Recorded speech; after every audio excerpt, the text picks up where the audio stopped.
कुछ बात हम कहना चाहते हैं, थोड़ा सुनिएगा ध्यान से।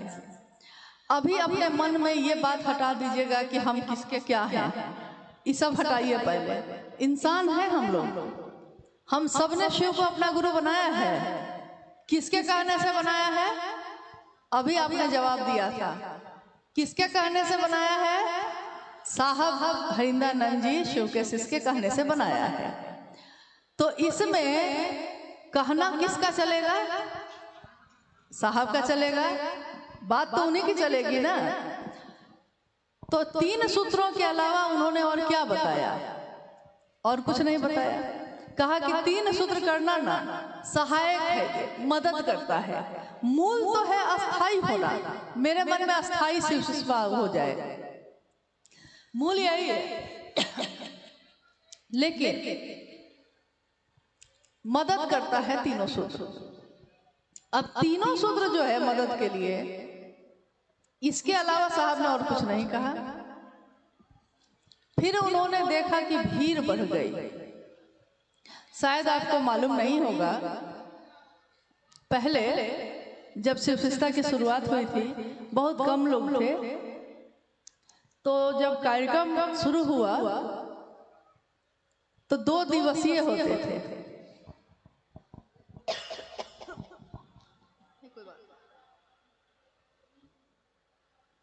2 दिवसीय होते थे उस समय। साहब उस समय 3 बार जाते थे शिव चर्चा के लिए, जैसे आज दोपहर में, फिर रात में, फिर कल होके दोपहर में। बीच में बाकी गुरु भाई गुरु बहनों की चर्चा भजन चलती थी। लोग बहुत कम थे, घर की व्यवस्था जैसी व्यवस्था थी, सबकी सुरक्षा देखी जा सकती थी। और महादेव का काम बढ़ाना था तो मेहनत करनी थी, ज्यादा से ज्यादा समय देना था। लेकिन जैसे ही संख्या बढ़ने लगी तो सबसे पहले साहब ने 2 दिवसीय कार्यक्रम बंद किए और उन्होंने 1 दिवसीय कार्यक्रम शुरू किए कि नहीं, अब से कार्यक्रम 1 दिन का ही होगा। अब कोई उस समय साहब से मिला, फिर बाद में वो मिला ही नहीं उनसे कभी। उस समय मिला जब 2 दिवसीय होते थे, बाद में मिला ही नहीं।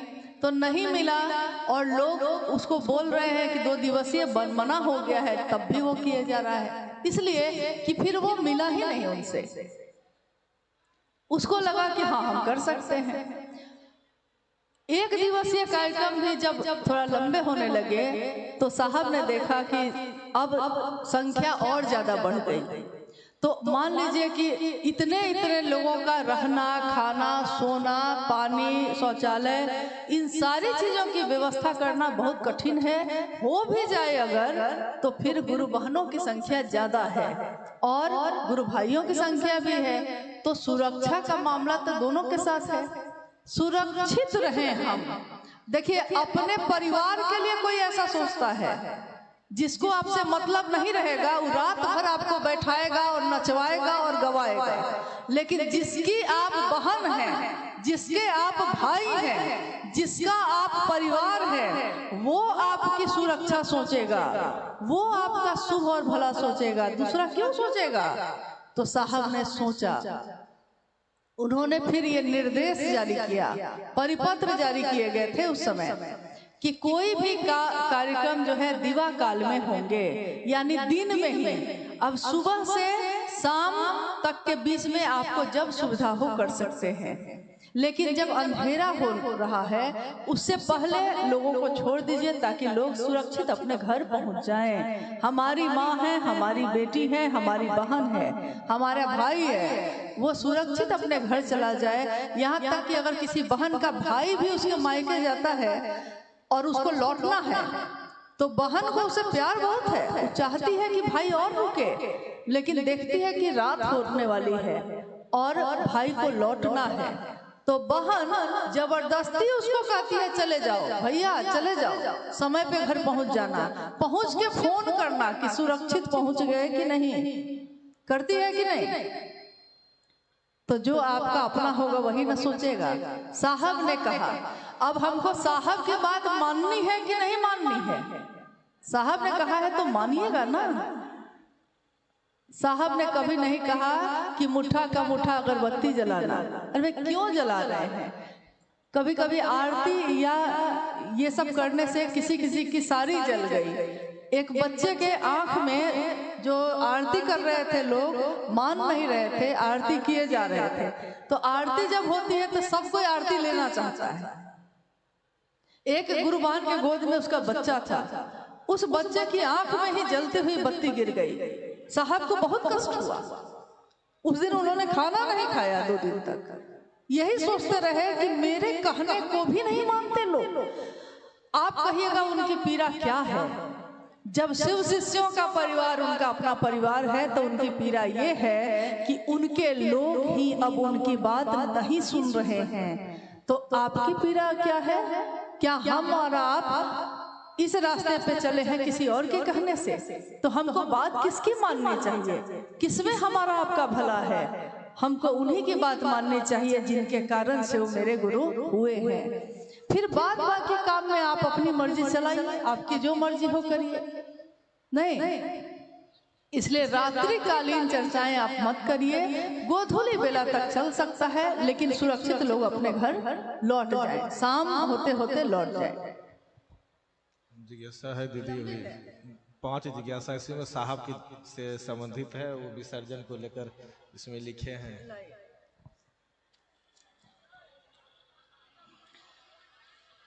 ये पूरा का पूरा पत्र है, मतलब जिनका भी है, एक जिज्ञासा नहीं है और ये जिज्ञासा भी नहीं है कह सकते हैं आप, क्योंकि साहब ने कहा शिव का शिष्य बनना, साहब ने कहा शिव को गुरु बनाना, लेकिन एक परिधि है। हर व्यक्ति की एक मर्यादा होती है, हर जीवन की एक सीमा रेखा होती है।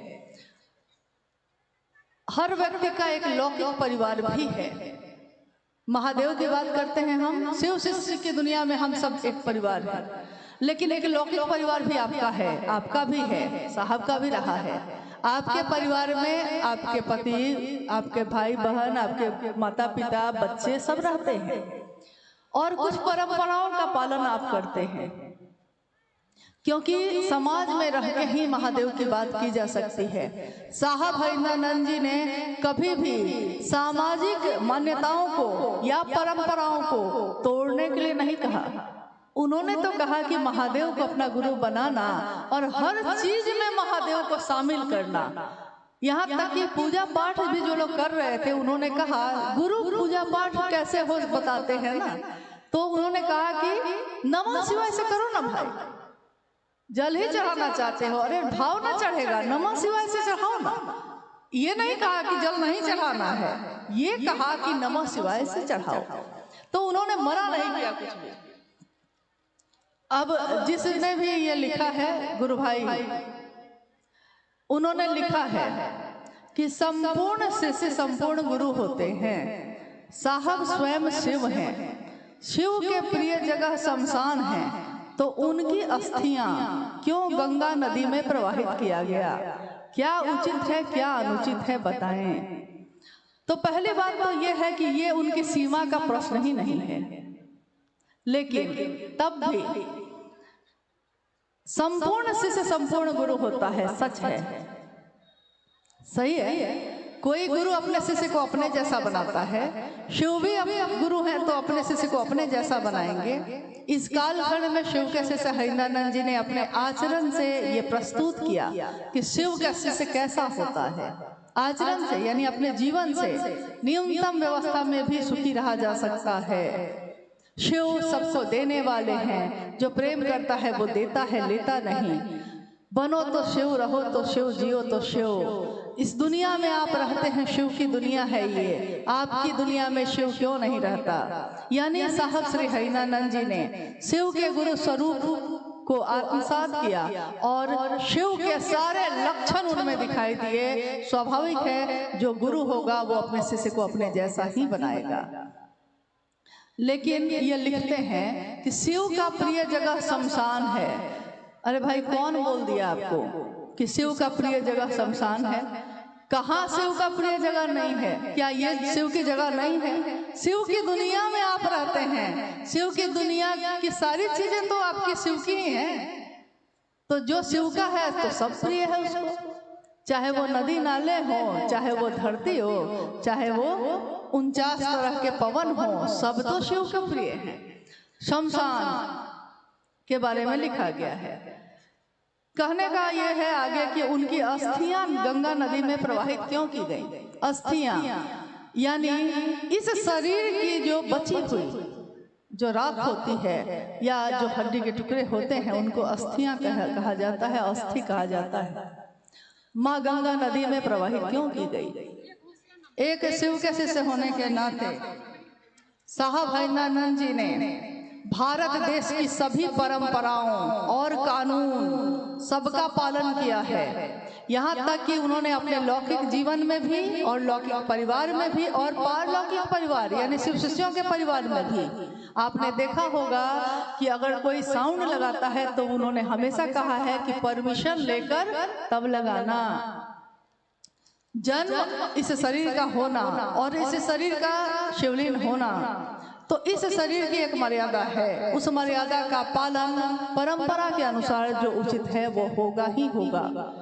क्योंकि माँ नीलमानंद जी ने जब 2005 में 17 जून को वो शिवलिंग हुई थी तो सारी परंपराओं का पालन किया गया, लेकिन किस तरह किया जाए ये साहब ने उसी समय हम लोग को बता दिया था।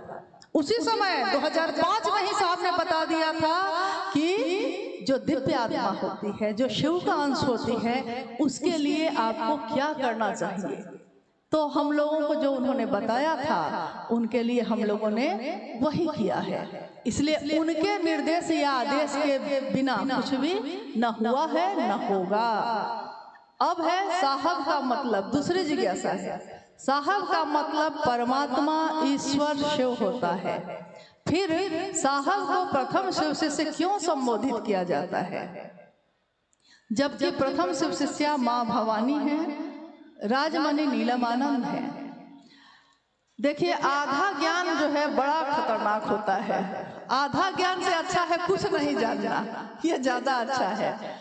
कहावत है हम लोगों में, अधजल गगरी छलकत जाए। गगरी को या तो पूरा भर लीजिए या खाली रखिए, वो ज्यादा अच्छा है। लेकिन आधा रहेगा तो पूरे रास्ते छलकता ही जाता है। वही हो गया है, पहले पूरी बात को समझना चाहिए। और साहब की बातों को अगर आपने सुना है तो ध्यान से सुनिए। साहब ने इस शरीर में रहते हुए अंतिम संगोष्ठी में यह कहा कि परमात्मा जो है, जिज्ञासा ये आई थी और उस जिज्ञासा को संगोष्ठी में मैंने ही पढ़ा था। साहब मेरा एक है और न दूजो कोई। जो साहब को, यानी साहब को ही मैं कह रही थी ये बात कि जिज्ञासा ये है कि साहब मेरा एक है और न दूजो कोई। जो दूजा साहब करे वो दूजो कुल का होए। इसका क्या अर्थ है? तो साहब ने कहा कि जानते हैं साहब किसको कहते हैं? साहब परमात्मा को कहते हैं। साहब एक ही है यहाँ, साहब ईश्वर को कहते हैं। और उसके उत्तर में उन्होंने जो कहा, उससे पहले भी ये बात लोगों ने उस दिन सुनी है जरूर, लेकिन हम लोगों ने उनके मुंह से ये उत्तर जब मां नीलमानंद शरीर में थी 2003 में, उसी समय एक भजन वो गुनगुना रही थी। आपने शायद सुना होगा उस भजन को। आप लोग को भूख तो नहीं लगी है ना? लगी तो होगी। तो थोड़ी देर बात कर सकते हैं ना हम लोग? संगोष्ठी है, बड़ा मुश्किल से सबको इकट्ठे हुए हैं और जब बात निकली है तो थोड़ी दूर तक तो जाएगी। तो मां नीलमानंद गा रही थी, उन्हीं के द्वारा लिखित ये भजन था। साहेब यो अहाँ छी परम दयालु, अहाँ छी परम दयालु, ये साहेब अहाँ छी परम दयालु। तीन सूत्र अहीं के करै छी, अहीं के करै छी नमन, अहीं के करै छी चर्चा, अहीं से मांगै छी दया। इस भजन का ये वाक्य था, वो गा रही थी। हम लोग भी उनके पास बैठे थे, उनके साथ साथ गा रहे थे। उसी समय साहब अपने कार्यालय से, ये रांची की घटना है, उस समय साहब रांची में थे। उसी समय साहब अपने कार्यालय से आए तो उन्होंने गाते हुए सुन लिया तो वो हंसने लगे और खड़े हो गए। बोला उन्होंने कि नीलम जानती हैं साहब तो एक ही है, साहब तो महादेव है। और जब वो भोजन करके फिर कार्यालय चले गए दोपहर का, माँ नीलम आनंद जी ने कहा उस समय कि मुझको महादेव में और इनमें कोई अंतर नहीं लगता, क्योंकि जिसने शिव का भाव जगा दिया मेरे अंदर, मेरे लिए वो उससे कम भी नहीं। लेकिन जो ये कहते हैं करना वो है, जो ये चाहते हैं करना वो है। तो ये उत्तर तो साहब ने 2003 में ही हम लोग को दे दिया था, इसलिए हम लोग को कोई भ्रम नहीं है, और लोगों को भ्रम हो सकता है। तो साहब का मतलब यही होता है, शिव होता है। और साहब को प्रथम शिव से क्यों कहा जाता है? देखिए, इसके लिए थोड़ा समझना होगा कि आदि गुरु शिव। तो जब कोई आदि गुरु होगा तो आदि शिष्या भी होगी। जब कोई प्रथम गुरु होगा, पहला गुरु, तो उस समय उनका कोई शिष्य भी हुआ होगा, क्योंकि गुरु परंपरा चली है तो शिष्य परंपरा होगी। गुरु बिना शिष्य के चल ही नहीं सकता है, शिष्य बिना गुरु के शिष्य बन ही नहीं सकता है। तो आदि गुरु शिव की पहली शिष्या, प्रथम शिष्या माँ भवानी स्वयं है। ये शिव पे आधारित तंत्र साहित्य में लिखा है कि माँ भवानी प्रथम शिष्या है शिव की। माँ भवानी कौन है? शिव की शक्ति। और आप गौर कीजिएगा, मैंने भी जब प्रणाम किया है तो कहा है, आप सुनते शायद नहीं हैं या समझते नहीं हैं। हम लोग हमेशा ये कहते हैं इस काल खंड के प्रथम शिव के शिष्य। इस काल खंड के, यानी जो काल चल रहा है, अभी कलयुग जो चल रहा है, इस खंड में पहला शिव का शिष्य जो है उसको हम नमन कर रहे हैं। और उन्होंने उसके बाद पहले चिट्ठी माँ नीलम आनंद जी को लिखी थी, जिसमें लिखा था कि नीलम, मैंने शिव को अपना गुरु बना लिया है, तुम भी बना लो। माँ नीलम आनंद जी ने भी शिव को अपना गुरु बना लिया। उसके बाद शिव शिष्यता बढ़ती चली गई। तो प्रथम शिष्या तो स्वयं माँ भवानी है। इस कालखंड के प्रथम शिष्य साहब हरिंद्रानंद जी हैं, यानी शिष्यों की श्रृंखला है जिसमें ये जो काल चल रहा है और जो महादेव का संदेश आया, जो आज भी कागज पे लिखा है, उपवन में सुरक्षित रखा गया है। उपवन जहाँ साहब का शरीर का अंतिम समय गुजरा है और जहाँ उस ऊर्जा का अनुभव आज भी हमारे आपके जैसे सभी शिव शिष्य करते हैं। तो जो ऊर्जा जहाँ है सो है, जो शाश्वत सत्य है सो है। किसी को सही लगे कि गलत लगे, लेकिन जहाँ सत्य है, सत्य तो सत्य होता है, उसकी अपनी चमक है, उसका अपना एहसास है तो है। तो वहाँ ये जो लिखा हुआ है अभी भी रखा है, जिसमें महादेव का संदेश जब आया था उसमें एक पंक्ति थी कि हरिंद्र की बताई विधा ही मनवंतरों तक के लिए पर्याप्त है। और साहब ने भी ये कहा महादेव से, एक शिवरात्रि में आरती के समय जब उनका मन ठहर गया महादेव पे और महादेव से बात करने लगा, तो उन्होंने कहा कि मैंने महादेव से कहा कि ये जो आपके नाम की, उस समय हर भोला हर शिव का संकीर्तन चल रहा था, तो साहब ने कहा कि आपके नाम की जो गूंज उठ रही है चारों तरफ, मैं चाहता हूँ कि ये गूंज पूरी दुनिया में उठे और मैं इसका साक्षी रहूं। शरीर खत्म होता है, लेकिन जो साधु है उसकी बात खत्म नहीं होती, उसकी ऊर्जा खत्म नहीं होती। तो उस दिन जो उन्होंने कहा है कि गूंज उठे और मैं साक्षी रहूं, तो मैं हूं या आप हो या कोई हो, अगर शिव की बात करता है, कोई भी शिव को अपना गुरु मानता है और उसकी घोषणा होती है, तो हम सबको ये समझना चाहिए कि साहब शिव से हरिंदानंद जी स्वयं साक्षी हैं इस बात के। कोई देखे ना देखे, लेकिन वो तो देख रहे हैं हम आप क्या कर रहे हैं। तू जहां भी है मेरी निगाह में है, हम जहां भी रहेंगे उनकी निगाह में है। हम दूसरों से मुक्त हो सकते हैं, लेकिन उनके कहे अनुसार ना कर पाए अगर, तो इस अपराध की सजा पाने से उनसे मुक्त नहीं हो सकते। इसलिए किसी का भय ना हो, भय नहीं, प्रेम है ये, प्रेम बस ही सही जो उन्होंने कहा है उसके अनुसार करने की कोशिश करिएगा। यह चिट्ठी बहुत लंबी है, लेकिन इस सारी जिज्ञासाओं में घूम फिर के एक ही बात है कि साधु मरते नहीं हैं, साहब स्वयं शिव हैं, लेकिन उनके फोटो पर माला क्यों पहनाते हैं। तो क्या किया जाए, उनकी तस्वीर को फेंक दिया जाए ताकि दूसरे लोग अपनी तस्वीर लगा लें। हम शिव के शिष्य और हम सब क्या, हमारे बाद आने वाली पीढ़ी भी तस्वीर तो एक ही लगेगी, और साहब और दीदी की लगेगी और किसी की नहीं लगेगी। ये हम होने ना देंगे, क्योंकि उन्होंने हमको शिव से मिलवाया है और किसी ने नहीं मिलवाया। तो हमारा मन क्या इतना भी कृतज्ञ नहीं होता है कि उनकी तस्वीर से भी दिक्कत होने लगी। हाँ, आप कह सकते हैं कि साहब ने कभी नहीं कहा कि मेरी तस्वीर लगाओ या दीदी की तस्वीर लगाओ, लेकिन इसके पीछे की कहानी आपको मालूम नहीं। साहब के शरीर में रहते हुए जब माँ शिवलीन हुई 2005 में, माँ नीलमानंद शिवलीन हुई, कुछ लोगों ने जगह जगह कहना शुरू कर दिया कि नीलम दीदी की ताकत हम ही को मिल गई। कोई ये कहता, कोई ये कहता, यहाँ तक कि कुछ लोगों ने तो अपनी तस्वीर छपवा के बांटनी भी उस समय शुरू कर दी थी जब साहब शरीर में थे, उनकी आंखों के सामने इस तरह की बातें शुरू हुई।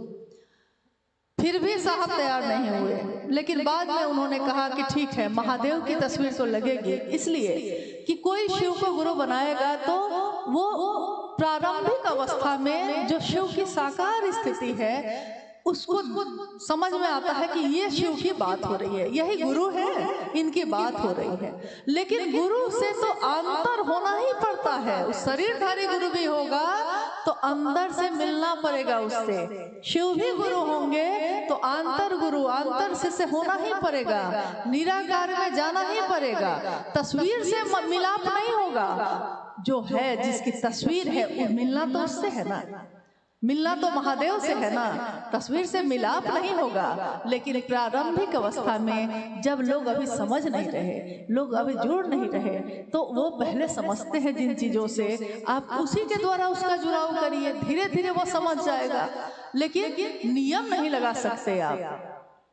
अब रही बात माँ नीलमानंद की तस्वीर, तब उन्होंने कहा कि महादेव की तस्वीर के साथ नीलम की तस्वीर लग सकती है। फिर माँ नीलमानंद जी की तस्वीर लगने शुरू हो गई, और कुछ समय के बाद, कुछ वर्ष के बाद, साहब देवघर में थे उसी समय, कुछ कार्यक्रम में जब साहब के साथ हम लोग भी गए और हम लोगों ने देखा कि जिस गुरु भाई ने ये आयोजन किया था, क्योंकि साहब ने मना कर दिया था अपनी तस्वीर लगाने से, तो उस गुरु भाई ने अपनी ही तस्वीर लगवा ली थी बैनर पे। शहर में प्रवेश करते समय हम लोगों ने देखा कि शिव गुरु महोत्सव का बैनर लगा हुआ है और उस बैनर पे उस आयोजक गुरु भाई की तस्वीर लगी है।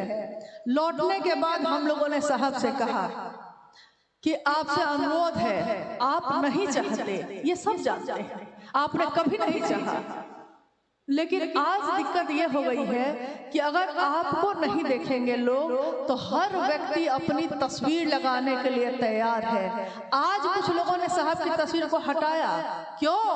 क्या दिक्कत थी साहब की तस्वीर से? दीदी जिसने ममता का छांव दिया आपको, उनकी तस्वीर से दिक्कत हो गई, क्योंकि दिक्कत उनकी तस्वीर से नहीं है। चाहत तो अपनी स्थापना की है, भूख तो अपनी स्थापना स्थापना की पैदा हो गई, लोग आपको जानने लगे, लोग आप में साहब को देखने लगे, लोग आपको ही दीदी समझने लगे। इसकी चाहत जब जग जाएगी तो आपको सबसे ज्यादा परहेज उन्हीं से होगा। यहाँ भस्मासुर की कमी नहीं है। भस्मासुर ने तो महादेव से ही वरदान प्राप्त किया था और महादेव पे ही टेस्ट करने चला था। आइए महादेव आप पे रख के देखते हैं भस्म होते हैं कि नहीं। यहाँ तक की कहानी तो बहुत लोग जानते हैं, लेकिन भस्मासुर का हाल क्या हुआ था ये कहानी भी आप जानते होंगे। एक दिन उसने अपने ही सिर पे हाथ रख लिया। तो जिन लोगों को शिव की शिष्यता में महादेव से परहेज है, साहब दीदी की तस्वीर से परहेज है। तस्वीर जरूरी नहीं है, लेकिन इसलिए जरूरी है क्योंकि लोग आने वाले समय में ऐसे असंख्य लोग होंगे जिन्होंने सशरीर साहब और दीदी का दर्शन नहीं किया है। आप में से ही बहुत लोगों ने माँ नीलमानंद जी को शरीर में नहीं देखा होगा।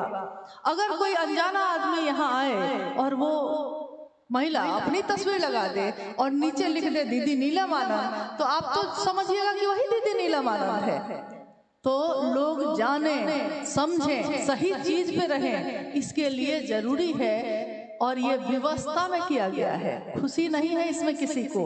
साहब ने तो चाहा है महादेव की स्थापना हो, स्थापना तो महादेव की ही होगी और किसी की तो हो नहीं सकती। लेकिन जिसने बताया है उसके लिए कृतज्ञ भी नहीं होइएगा, उसके लिए एहसान भी नहीं मानिएगा। ये तो शिव का शिष्य नहीं हो सकता। अब रही बात की फोटो पे माला क्यों पहनाते हैं।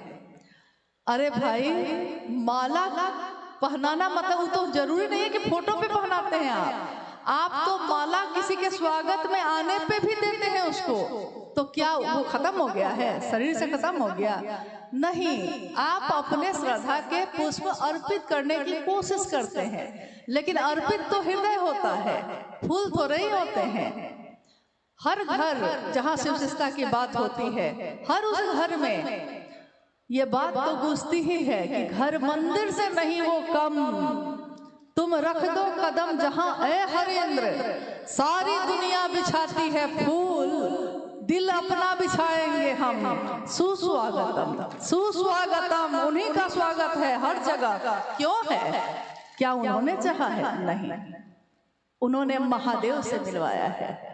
महादेव के पास जाने का रास्ता खोला है। आज तक किसी ने नहीं किया था ऐसा। सबने गुरु बन के खुद से जोड़ा था। किसी ने नहीं कहा कि महादेव तक आप भी जा सकते हैं। जो शास्त्र नहीं पढ़ सके, जो संस्कृत के श्लोक नहीं पढ़ सके, जिनको पुरोहित गिरी करना नहीं आया, जो ज्योतिष ज्ञान नहीं जान सके, जिनको कर्मकांड नहीं आए, उन सारे लोगों को लोगों ने समझा दिया कि तुम्हारे पास पात्रता नहीं है, तुम महादेव से मिलो। लेकिन एक ऐसे शिव के शिष्य आए जिन्होंने हर दिल में ये ज्योति जलाई, हर दिल में ये आग लगाई कि शिव तुम्हारे अपने हैं, पहचानो। और जो अपना होता है उससे मिलने के लिए किसी औपचारिकता की जरूरत नहीं, किसी शिष्टाचार की जरूरत नहीं, उससे तो सीधे जाके मिल लिया जाता है। जो अपने हो तुम इसीलिए तो हाल सुनाने आया हो, अपने हो तुम इसीलिए फटकार सुनाने आया हो। तुम अपने हो तो हाल भी सुनाते हैं, तुम अपने हो तो फटकार भी सुनाते हैं। तो अपनों में तो शिष्टाचार और औपचारिकता की जरूरत नहीं होती। तो महादेव को अपना बनाने की बात उन्होंने पहली बार हमारे मन में सचमुच में समझ में आया कि हम महादेव से मिल सकते हैं, महादेव के शिष्य बन सकते हैं। इससे बड़ी बात और क्या होगी? बातें और बहुत ज्यादा हैं। इस जिज्ञासा का तो अंत ही नहीं है भाई, चिट्ठी बहुत लंबी है। हालांकि हम पढ़ ही देते हैं कि साहब ने कहा कि जो शिव को गुरु माने हैं वह मेरे कलेजे का टुकड़ा है। माँ नीलमानंद जी ने गुरु भाई गुरु बहनों कह के संबोधित किया है, लेकिन कुछ भाई शिव के शिष्य को क्षेत्र का वर्कर कहते हैं। इसका क्या मतलब है? देखिए, जब जो काम करिएगा उस समय उसी से संबोधित किया जाता है। साहब डिप्टी कलेक्टर थे और एक दिन गाड़ी चलाने लगे। ये कहानी आपने सुनी होगी उनकी चर्चा में उनसे। अपने ही गांव में सिवान आए हुए थे, सिवान के लोग हैं ना यहाँ, सिवान आए हुए थे, गाड़ी चला रहे थे, बाजार था, एक महिला सब्जी खरीद रही थी, झुक के गाड़ी से टकराते टकराते बच गई। तो वो घूमी और उसने कहा, ये ड्राइवर साहब सूझत नहीं थे, दिखाई नहीं ना देता कि खड़ा बनी है। अब साहब तो एकदम भौचक रह गए, अरे मैं डिप्टी कलेक्टर हूँ, वो मुझको कह रही है ये ड्राइवर साहब, और हंसने लगे। फिर उन्होंने कहा कि जब मैं उस समय ड्राइवर का काम कर रहा था तो उस समय तो मुझको ड्राइवर ही ना कहेंगे, उस समय, यानी जब जो काम आप करते रहते हैं उस तरह का संबोधन सामान्यतः लोग देते हैं। लेकिन शिव शिष्यता में संबोधित करने के लिए गुरु भाई और गुरु बहन ही कहा है साहब ने, इसलिए किसी को भी बोलिए तो गुरु भाई, गुरु बहन, दीदी, भैया, ये संबोधन देने में कोई दिक्कत है क्या? किसी को कोई दिक्कत है? नहीं ना। हाँ, अब जो कोई काम कर रहे हैं तो स्वयं सेवक है, अब कार्यकर्ता है, कार्यकर्ता का हिंदी है और अंग्रेजी है उसका वर्कर, तो कोई गलती से बोल दिया होगा, गलती से क्या सोचा नहीं होगा, मनसा ये नहीं होगी, लेकिन बोल दिया होगा। फिर भी हम लोग को परिमार्जन करना चाहिए, सुधार करना चाहिए, क्योंकि हमारी बोली से बहुत कुछ होता भी है, बनता भी है और बहुत कुछ बिगड़ता भी है। एक बोली औषधि करे और एक बोली चले बाम। एक शब्द ऐसा होता है जो घाव पे मरहम का काम करता है, और एक बोली ऐसी होती है जो घाव नहीं है तो घाव बना देता है, नहीं बाण तीर की तरह लग के। तो बोली ऐसी बोलिए कि मन का आपा खोइए, मतलब कि कोई आपसे बात करे तो उसको महादेव की याद आए, बोलना ही है तो इतना बढ़िया बोलिए। अब बातों का कोई मतलब नहीं है। साहब का विसर्जन क्यों, तो साहब का पूजा पाठ क्यों, यही सब है। खैर, मुझको लगता है कि लगभग सारे जिज्ञासाओं का उत्तर दिया जा चुका है। और कुछ जगहों पे ऐसा होता है कि भारत देश की एक अपनी संस्कृति है, एक परंपरा है, एक तरीका है जीने का यानी जीवन को जीने का। इस परंपरा में हम कभी पर्व मनाते हैं, कभी त्योहार मनाते हैं, कभी खुशियां मनाते हैं, कभी होली भी खेलते हैं, कभी दीपावली में दिए भी जलाते हैं। लेकिन दुनिया को भी ये समझना पड़ेगा कि शिव का शिष्य चाहे कहीं भी खड़ा हो के कोई भी काम कर रहा हो, उसकी मनसा अपने गुरु शिव की स्थापना की ही होगी, उसकी मनसा दूसरी कुछ भी नहीं हो सकती। लेकिन आप उसके बाहरी चीज को देखकर भ्रमित हो जाते हैं। विश्वास करना होगा महादेव पे, उनके शिष्यता पे, और जो उनका काम महादेव का गुरु कार्य बढ़ा रहे हैं उन पे भी। जब तक हम एक दूसरे पे विश्वास न रखेंगे हम कैसे इस रास्ते पे बढ़ सकेंगे? ये तो प्रेम की विधा है, प्रेम दीजिएगा प्रेम मिलेगा, ये हम लोग की अनुभूति है। गाली दीजिएगा तो गाली मिलेगी, झगड़ा कीजिएगा तो झगड़ा और दुगुना मिलेगा, और प्रेम कीजिएगा, पड़ोसी के यहाँ पुआ बना के पहुंचाने जाइएगा, बर्तन छोड़ के आइए तो जरा लौटेगा उधर से बर्तन, तो उसमें कोई ना कोई पकवान के साथ लौटेगा, लौटता है कि नहीं? नहीं, हम लोग यहाँ ये भी परंपरा है, ये भी हमारी परंपरा है कि किसी ने कुछ दिया है उससे ज्यादा उसको लौटाए। किसी ने शिव दिया है, किसने? साहब श्री ने शिव को दिया है, तो उन्होंने शिव को मांगा भी है, शिव शिष्यता मांगी है। तो हम आप इसमें पड़े हुए हैं कि कौन क्या कर रहा है, कौन क्या नहीं कर रहा है, इसको छोड़कर क्या शिव की शिष्यता का उपहार हम साहब को दे रहे हैं? क्योंकि वो तो साक्षी हैं, वो तो देख रहे हैं हमको आपको। तो जहाँ चलिए, जहाँ रुकिए, हर जगह तो आदमी ही आदमी है, बेशुमार आदमी है, हर जगह हर कहीं जहाँ में देखिए बेशुमार आदमी है। और हर जगह आपकी संभावना है महादेव की बात करने की। आपका इंतजार कर रहे हैं लोग, जाइए महादेव की बात करिए और अपने गांव में अपने आचरण से प्रस्तुत करिए इस बात को कि शिव शिष्यता क्या होती है। शिव शिष्यता में लोग शिव की बात करते हैं। कभी रामायण की कथा होती रही, महाभारत की कथा होती रही, शिव की कथा होती रही, जो लिखा गया जो बीत गया उसकी बात होती रही। आज जब इस कालखंड में पहली बार शिव की चर्चा चल रही है और चलती जा रही है, बढ़ती जा रही है कि शिव की चर्चा हर व्यक्ति की अपनी अनुभूति है। ये किताबी ज्ञान नहीं है, ये किसी ने कहा है, किसी का प्रवचन नहीं है, ये अपनों से अपनी बात है। अपने गुरु शिव की शिष्यता मेरे दिल में जो उतरी आपके दिल में उतारते हैं, आपके दिल में जो उतरी उनके दिल में उतारते हैं। ये विधा अनुपम है। जितना दूसरों में दीजिएगा उतना वापस लौटेगा भी। आप लोग बड़े कष्ट में रहे हैं और क्या कष्ट में रहे हैं? नहीं चलिए, हम लोग का सौभाग्य है, लेकिन कामना करते हैं कि पूरा पूर्वांचल एक होकर महादेव का काम करे, ताकि पूरा उत्तर प्रदेश ही नहीं, उत्तर प्रदेश में रहने वाले लोग जहाँ जहाँ भी रहते हैं वहाँ तक अपने महादेव का संदेश लेकर जाए। हम अपने जीवन में और क्या कर सकेंगे क्या नहीं हम नहीं जानते, लेकिन इतना जरूर जानते हैं कि महादेव ने जो दिया है इतनी हमारी आपकी औकात नहीं थी। एक बात और चलते चलते कहना चाहेंगे, यह गुरु का मंच है, आप जानते हैं गुरु के मंच की कुछ गरिमा होती है, उसका कोई सम्मान होता है। भले इस पे शिव के शिष्य आके बैठते हैं, चर्चा करते हैं, भजन करते हैं। ये निवेदन मैंने कितनी जगह पे किया और आज आपसे भी करती हूँ कि हम में से कोई गुरु भाई गुरु बहन अगर आता है भजन गाता है तो भजन में अगर नाम लेना है उसको तो सिर्फ महादेव और साहब दीदी का लेना चाहिए। हमारी या अनुभव की या आने वाले किसी का नाम लेना ये बिल्कुल ठीक बात नहीं है, ये बहुत ही खराब बात है। और मुझको लज्जा आ रही थी जब वो गुरु भाई हम लोग का नाम लेकर भजन गा रहे थे, मुझको शर्मिंदगी हो रही थी और हम लोग को लग रहा था कि कहते नहीं है कि जमीन में गड़ जाना जैसे होता है वैसा लग रहा था, क्योंकि खुशी तब होती है जब किसी के मुंह से एक शानदार आवाज निकलती है, एक जोरदार आवाज निकलती है कि महादेव और साहब दीदी की गूंज उठती है उसके हृदय से।